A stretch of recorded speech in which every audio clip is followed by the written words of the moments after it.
मैं हूं आपके साथ मनुरा सक्सेना। महाराष्ट्र के मालेगांव ब्लास्ट केस में बरी हुए आरोपियों को जोरदार उनका स्वागत किया गया है। एमपी के भोपाल में प्रज्ञा ठाकुर के सम्मान में तिलक किया गया तो पुणे में कर्नल पुरोहित के समर्थन में रैली निकाली गई। इस दौरान प्रज्ञा ठाकुर ने आतंकवाद का रंग बताकर नए विवाद को जन्म दे दिया है।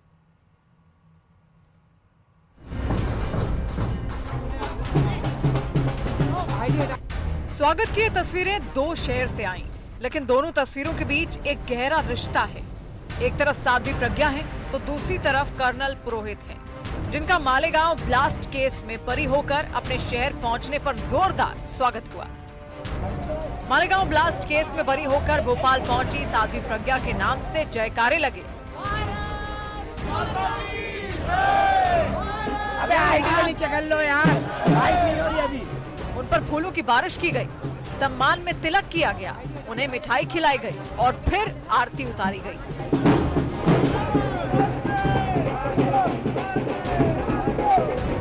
घर पहुंचने पर साध्वी प्रज्ञा का सनातन संस्कृति से स्वागत हुआ। उनके स्वागत में समर्थकों की भीड़ उनके साथ खड़ी दिखाई दी। इस दौरान उन्होंने अपना दर्द साझा किया, लेकिन अपनी आप बीती बताते बताते उन्होंने आतंकवाद को एक धर्म विशेष से जोड़ दिया। कौन कहता है कि रंग नहीं होता? निश्चित रूप से रंग होता है। और ये हरा रंग लेकर के जिस प्रकार से इन्होंने हमारे पहलगाम में जिस प्रकार से पूछ पूछ के तुम हिंदू हो हम मारते हैं, तुम हिंदू हो हम मारते हैं, और जिस प्रकार से उन्होंने कपड़े उतरवा करके लोगों की परीक्षण किया और हिंदू है इसलिए मारा, तो इसलिए मुसलमान आतंकवाद होता है, ये निश्चित है। कांग्रेस को खुश करने के लिए ये सब किया गया और कांग्रेस इससे खुश होती है, आतंकवादियों के लिए रोती है और हिंदुओं को निश्चित रूप से प्रताड़ित करती है। साध्वी प्रज्ञा के इस बयान पर सियासी बवाल खड़ा हो गया। कांग्रेस ने साध्वी प्रज्ञा पर निशाना साधा तो बीजेपी ने पलटवार किया। अगर आतंकवाद का कोई धर्म नहीं होता, कोई रंग नहीं होता, ये तो कोर्ट कह रही है।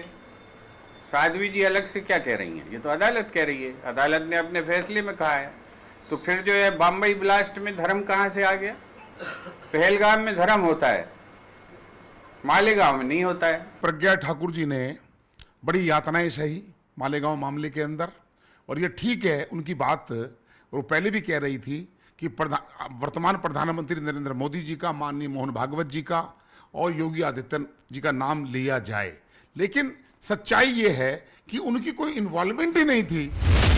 आतंकवाद के रंग का जिक्र हुआ तो धर्म से जुड़े लोग भी सामने आए और एक दूसरे पर सवाल खड़े किए। ये इस्लामोफोबिया है जो उन्होंने कहा है।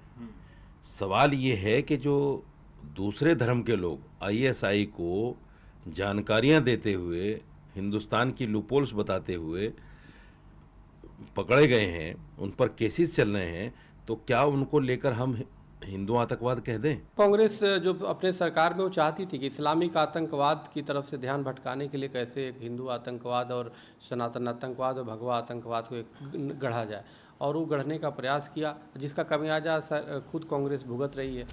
एक तस्वीर भोपाल से करीब 850 किलोमीटर दूर पुणे से आई, जहां मालेगांव ब्लास्ट केस में बरी हुए कर्नल पुरोहित का स्वागत हुआ। उनके सम्मान में ढोल बजे,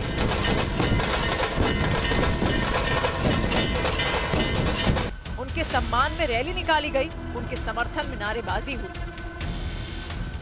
साध्वी प्रज्ञा हो या कर्नल पुरोहित, दोनों के स्वागत की तस्वीरें सिर्फ न्याय के बाद लौटे दो लोगों की नहीं है, बल्कि उस सियासी और सामाजिक बहस की भी है जो धर्म, आतंक और विचारधारा के बीच उलझ चुकी है।